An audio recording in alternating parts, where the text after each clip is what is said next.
Welcome back to Deep Dive Daily. It is great to have you with us again. You know, we spend an incredible amount of time talking about politics. We obsess over who won the election, who lost the debate, what the latest scandal is, or, which party is shouting the loudest on Twitter. All the time.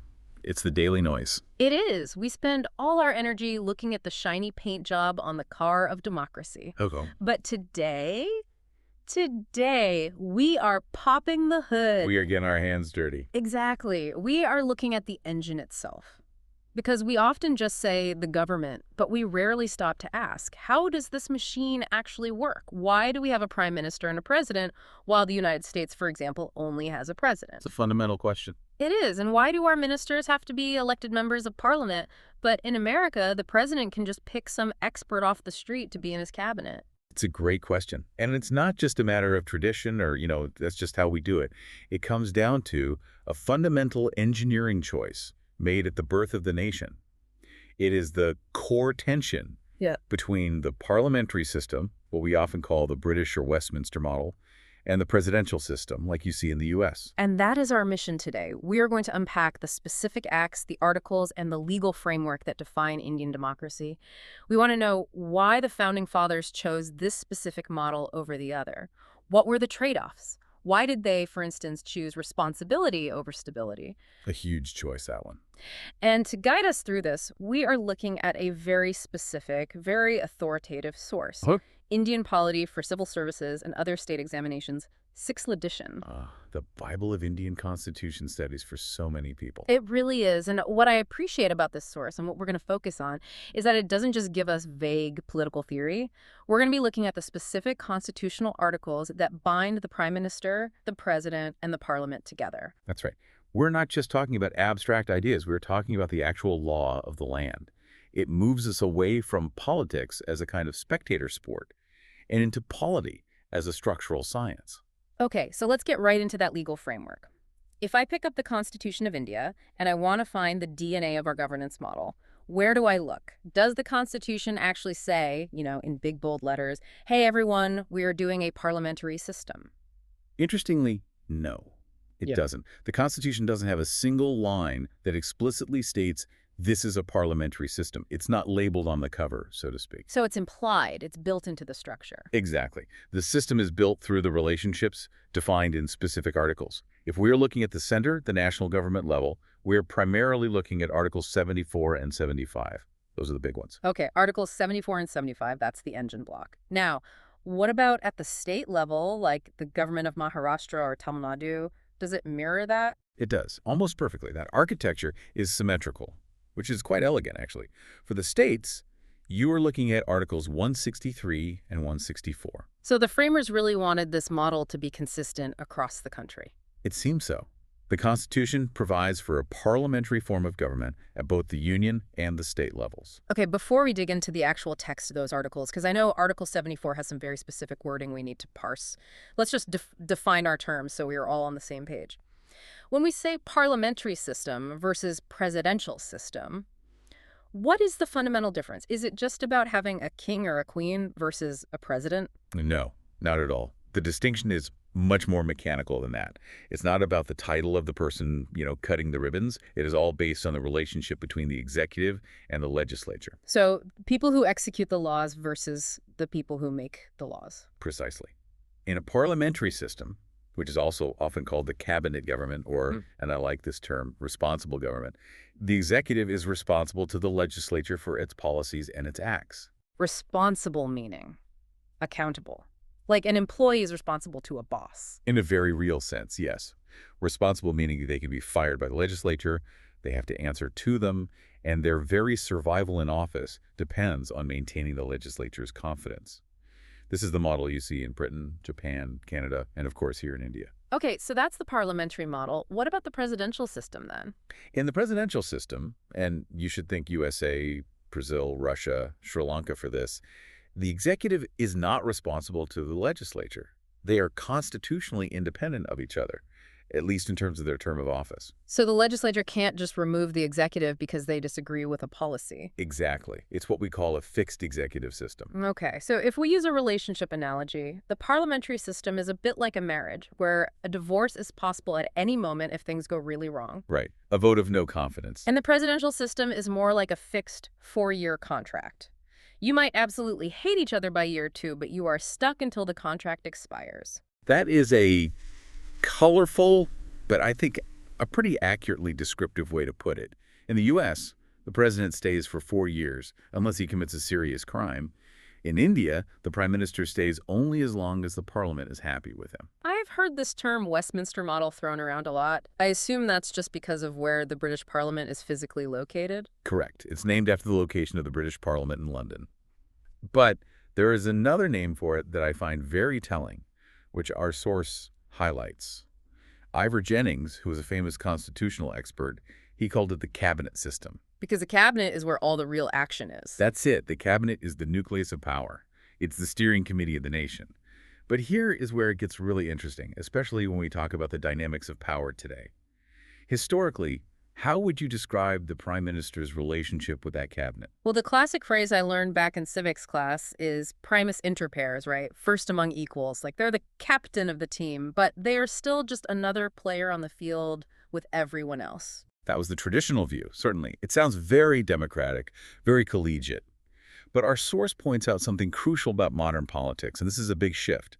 That phrase, primus inter pares, is becoming less and less accurate. Oh, interesting.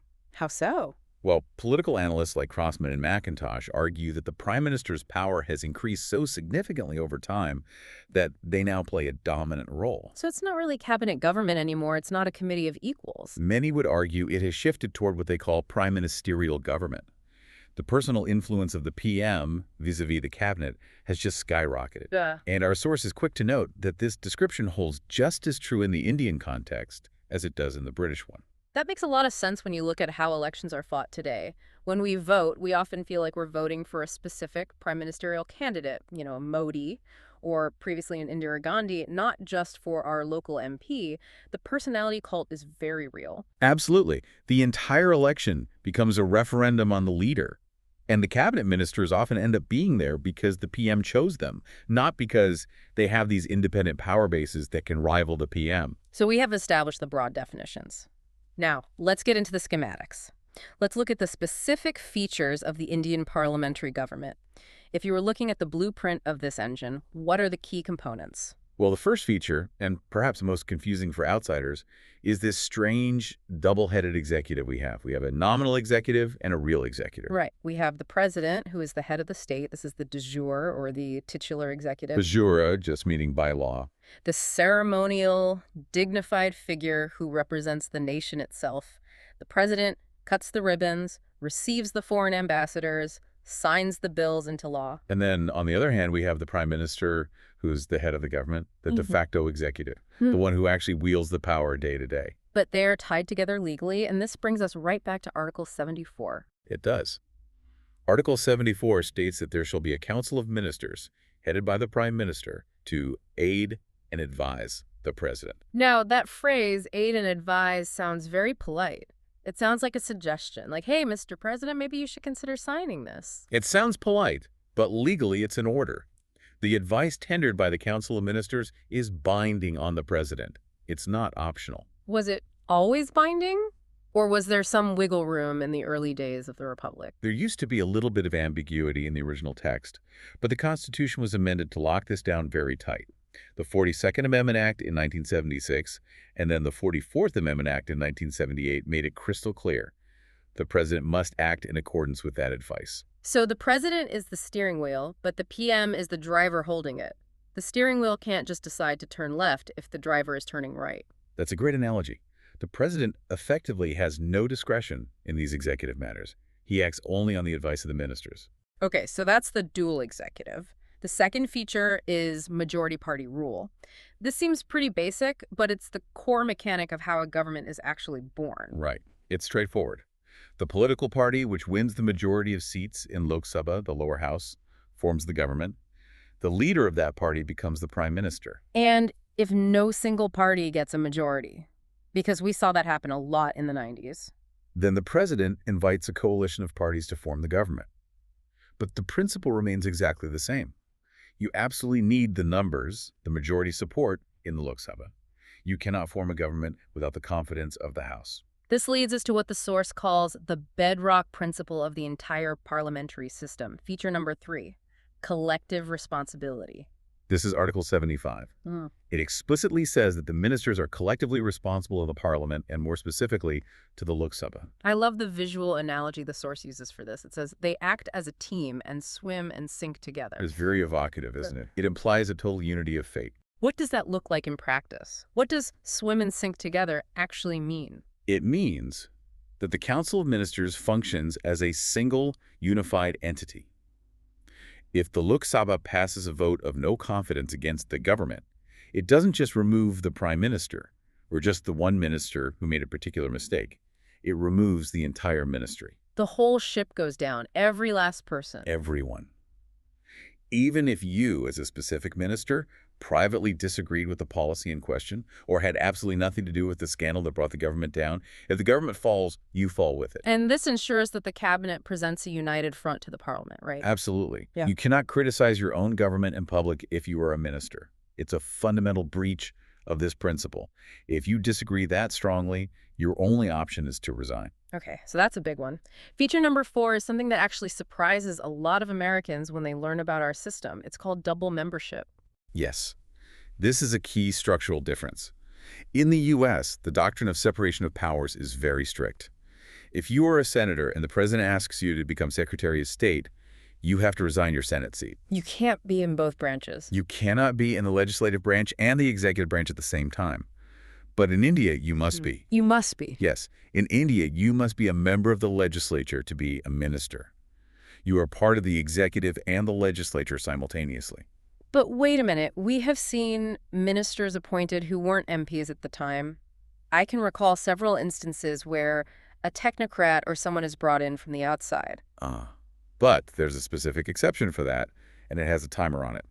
A person who is not a member of parliament can be appointed as a minister, but, and this is a very big but, they must become a member of parliament, either of the Lok Sabha or the Rajya Sabha, within 6 consecutive months. The 6-month rule. Correct. If they fail to get elected to one of the houses within that 6-month window, they automatically cease to be a minister. Wow, that puts a lot of pressure on them to win a by-election or secure a Rajya Sabha seat. And fast. It does, but it ensures that the executive remains rooted in the legislature. It prevents a situation where the government is run entirely by a class of unelected outsiders. Even if you bring in an expert, they must eventually seek a popular or legislative mandate. Okay. Then we have the leadership of the prime minister. We already touched on this idea of a prime ministerial government, but the source describes the PM's role as wearing a 3-hat role. Yes. The PM wears 3 hats all at once. First, they are the leader of the Council of Ministers. Second, they are the leader of the Parliament. And third, almost always, they are the leader of the party in power. That is a massive concentration of influence. You control the cabinet agenda, you control the legislative agenda, and you control the party machine all at the same time. It is. In the U.S., for contrast, the president might be the leader of the country, but he isn't the leader of Congress. The Speaker of the House is a completely separate and often rival power center. In our system, the PM tends to dominate all 3 spheres. And that influence extends to the very life of the parliament itself. This is feature number 6, dissolution of the lower house. This is the power to hit the big red reset button. Explain that. What does that mean? The Prime Minister can advise the President to dissolve the Lok Sabha before its 5-year term has officially expired and call for fresh elections. This means the executive has the right to, in a way, kill the legislature. That's an incredibly powerful weapon. If you think the political winds are blowing in your favor and you want to renew your mandate early, you can just call a snap election. Or if you feel that a legislative deadlock is making governance impossible. It's a mechanism to break the stalemate and go back to the people, to the ultimate sovereign, and ask for a fresh start. A U.S. president cannot do this. He can't just dissolve Congress because they aren't passing his laws. Fascinating. And finally, feature number 7, secrecy. This is an interesting one. Ministers operate on the principle of secrecy of procedure. They cannot divulge information about their internal proceedings or policies until they are officially released to the public. So no live tweeting from inside the cabinet meeting. Definitely not. They actually take a specific oath of secrecy administered by the president before they can even enter office. It allows for frank and open discussion behind closed doors. Ministers can argue, they can fight, they can disagree fiercely, but once a decision is made, they must all support it publicly, and the internal dissent must remain secret. Okay, so that is the Indian parliamentary machine. We've got the gears, the levers, the kill switch.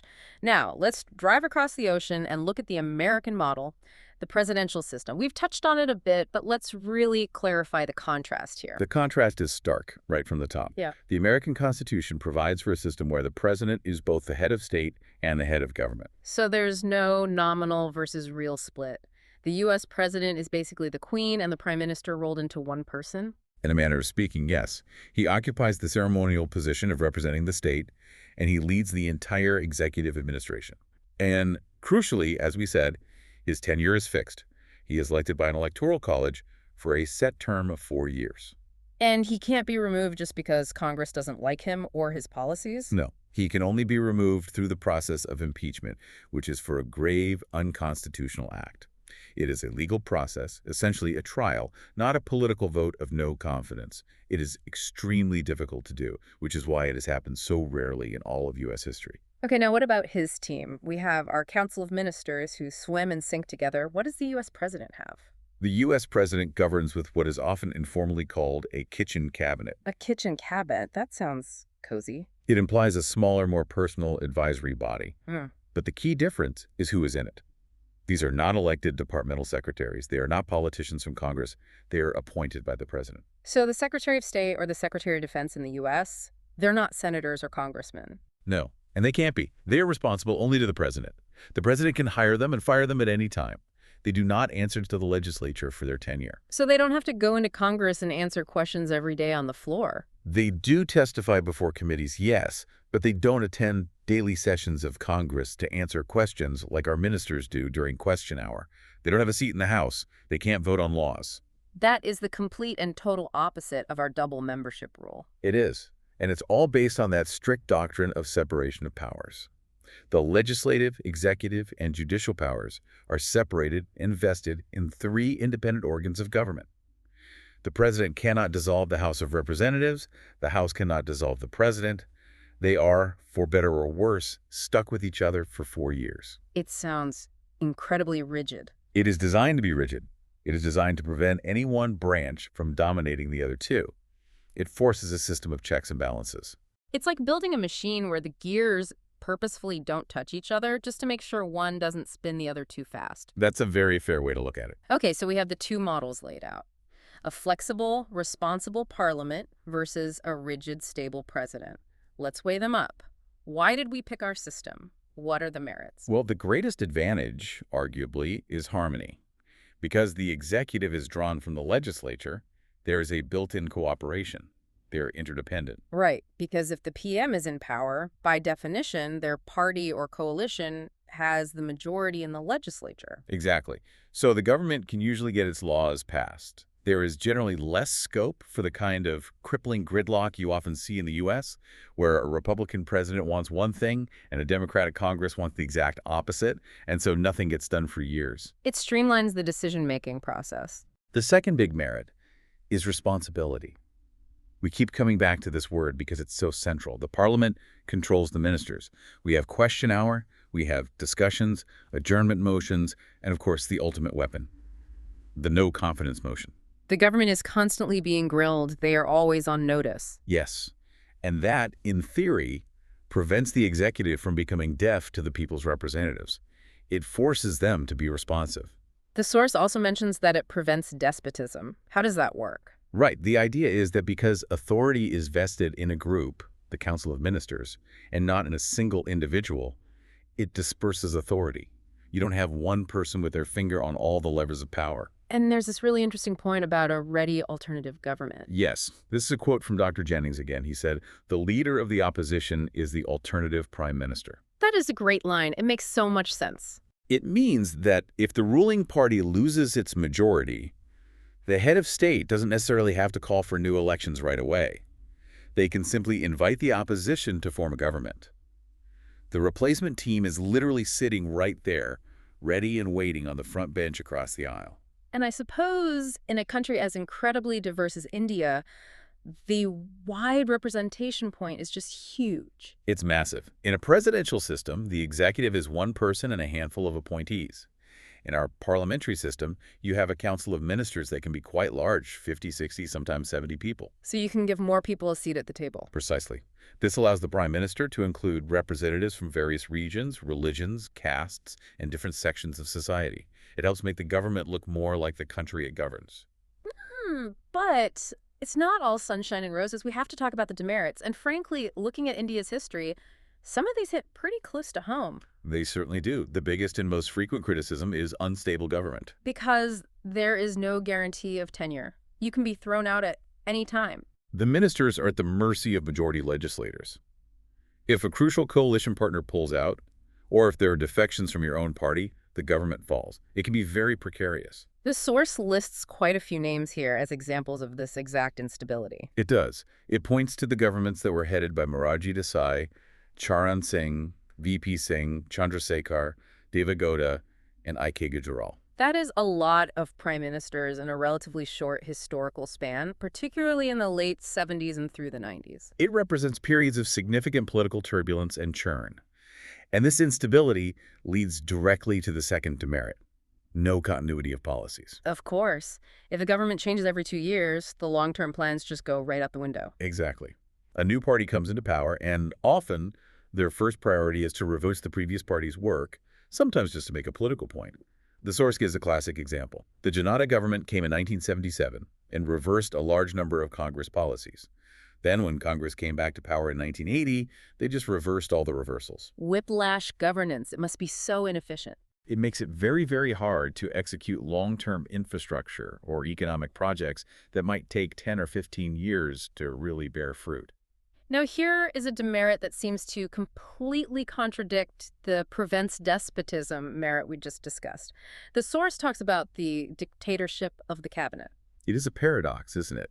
When a ruling party has a massive absolute majority in the Lok Sabha, the parliamentary system can actually become quite autocratic. How? Because there are no real checks and balances from the legislature anymore. The legislature just becomes a rubber stamp.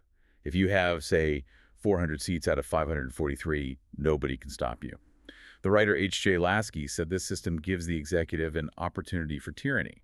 Another scholar, Ramsey Muir, complained of the dictatorship of the cabinet. And the source notes we witnessed this in India, specifically during the eras of Indira Gandhi and Rajiv Gandhi, when they had those huge majorities. Correct. When the majority is that large, the distinction between the party, the parliament, and the government can almost vanish.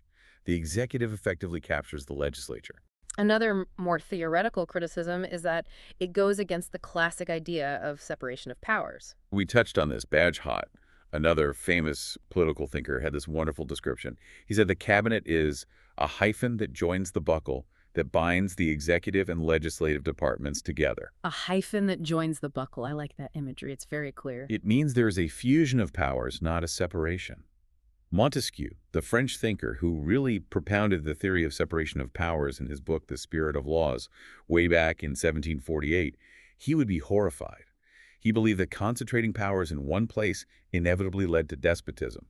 The parliamentary system intentionally fuses them to ensure action and harmony. And the final demerit listed here, government by amateurs. Ouch, that feels a bit personal. It's a harsh term, but there's a structural truth to it. In the U.S. system, the president can go out and appoint a Nobel Prize-winning economist to be the Secretary of the Treasury. That person doesn't need to know how to shake hands and kiss babies on a campaign trail. But in India, the finance minister effectively has to be a politician who can win an election first. And winning an election requires a very, very different skill set than, say, managing a complex national economy or a defense strategy. Precisely. The Prime Minister's choice of ministers is restricted almost entirely to the pool of sitting parliament members. They can't just bring in external talent easily. And even if a minister is incredibly talented, they have to split their time between running their ministry, attending parliament, and doing party work back in their constituency. They aren't full-time administrators in the same way a U.S. secretary is. So we have this balance sheet. On one side, harmony, responsibility, representation. On the other, instability, amateurs, and the potential for dictatorship. This brings us to the million-dollar question. Why did the Constituent Assembly choose this? They had a blank slate in 1947. They could have picked the American model. And a plea was made for the American model. This was a real debate in the Assembly. It absolutely was. Hmm. But the Founding Fathers ultimately chose the British model, and our source says it was for 4 very specific reasons. Okay, what's reason number 1? Familiarity. It's as simple as that. We had already been driving this car, essentially. K.M. Munshi, one of the members, argued that for the last 30 or 40 years of British rule, some form of parliamentary responsibility had been introduced. Our political traditions had already become parliamentary. I have his quote here. It's great. He said, "Why should we go back and buy a novel experience?" Exactly. Why experiment with a brand new, unfamiliar system when we already have some experience with how this one works? The transition would be much smoother. Reason number 2 involves Dr. B.R. Ambedkar, and this, I think, is the core philosophical choice I mentioned right in the intro. It's the trade-off between responsibility and stability. This is such a profound insight from Ambedkar. He pointed out that any democratic executive must satisfy 2 conditions. It needs to be stable and it needs to be responsible. But you can't have both in equal measure. It is, to some extent, a zero-sum game. You have to trade one for the other. Right. The American system, he argued, gives more stability but less responsibility. Once the president is in, he's pretty safe for 4 years. The British system gives more responsibility but less stability. The government is always on the edge, accountable day to day.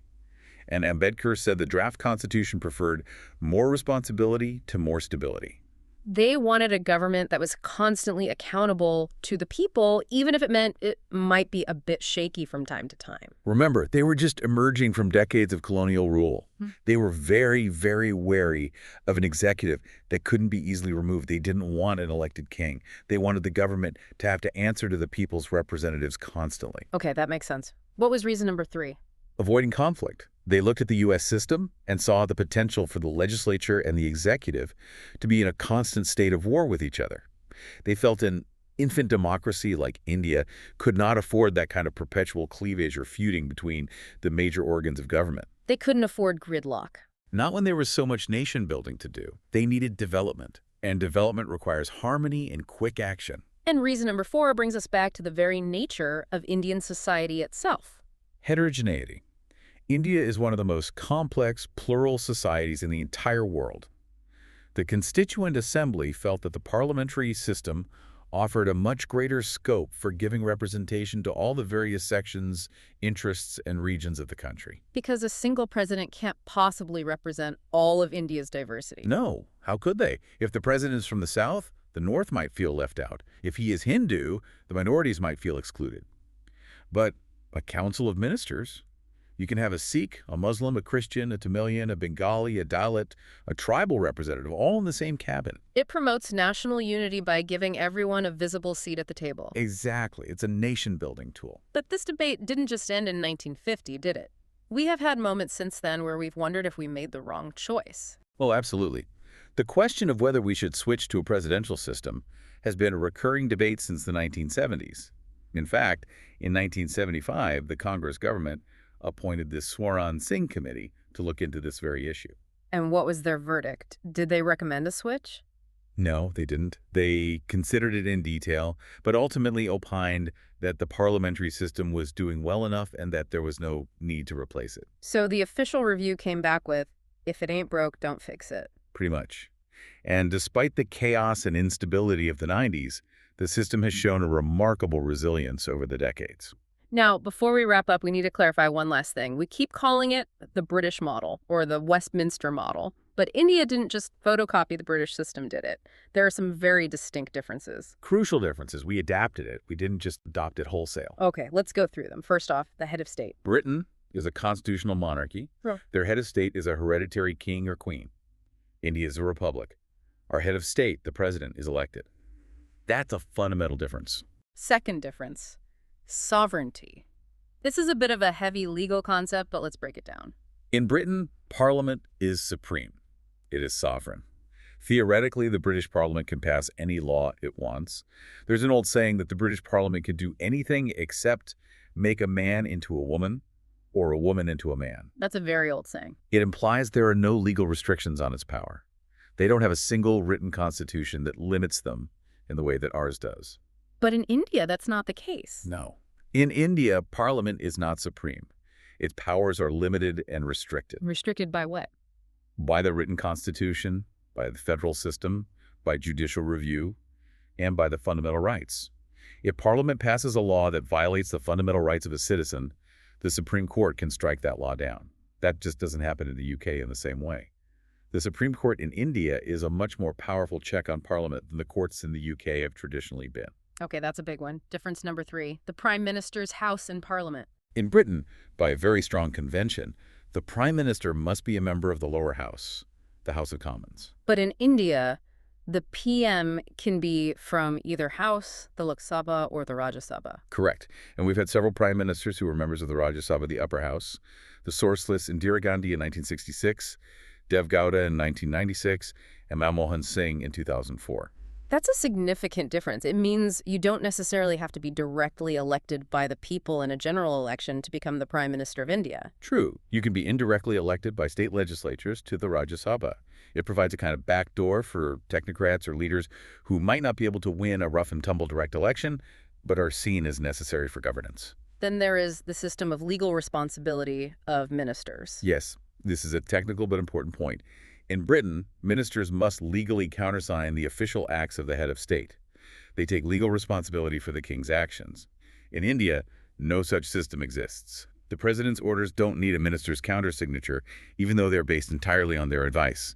And finally, a very British institution that we don't have, which I find really fascinating, the shadow cabinet. Ah, yes. The shadow cabinet. This is a unique feature of the British system. Mm-hmm. In the UK, the official opposition party actually forms a mirror cabinet. So if there's a minister of defense in the government, the opposition party appoints a shadow minister of defense. They are literally practicing being the government. In a way, yes. They are tasked with scrutinizing that specific department. They study the portfolio. They ask specific, informed questions in Parliament. It balances the ruling cabinet, and it prepares their own members for future office. It's a training ground. Does India have anything at all like that? No, India has no such institution. Our opposition reacts to the government, but it doesn't formally structure itself as a government in waiting in the same organized way. You know, that would be a really interesting experiment to try here, actually. It would certainly go some way to addressing that government by amateurs criticism we talked about earlier, giving the opposition detailed experience before they might have to take the reins. So, to recap our deep dive today, we have really popped the hood on Indian governance. We saw that Articles 74 and 75 create a system where the executive is responsible to the legislature, where they swim and sink together. We contrasted that with the U.S. fixed tenure system, where the president and Congress are locked in for a set term.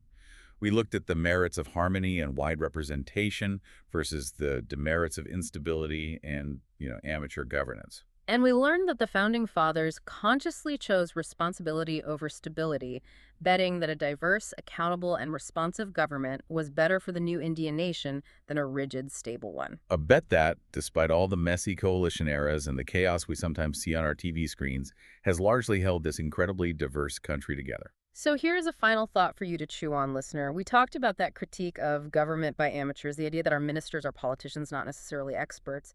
But we also talked about the huge benefit of wide representation. The central trade-off. Exactly. The debate on switching to a presidential system often centers on efficiency getting experts to run the country properly.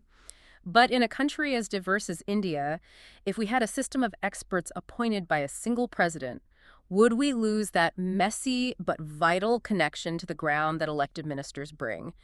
Does the so-called amateur politician actually know something about the people in their constituency that the expert technocrat in a capital city just misses? That is the eternal question of democracy, isn't it? Yeah. Competence versus representation. Yeah. And can you ever truly have both at the same time? Something to think about the next time you see a chaotic debate in Parliament. That chaos might just be the sound of representation working. Indeed. Thank you so much for joining us on this deep dive into the framework of our governance. It was a real pleasure. If you enjoyed unpacking the Constitution with us, don't forget to like and subscribe to the channel Deep Dive Daily. We have plenty more episodes coming up where we take apart the machine of the world around us. See you next time.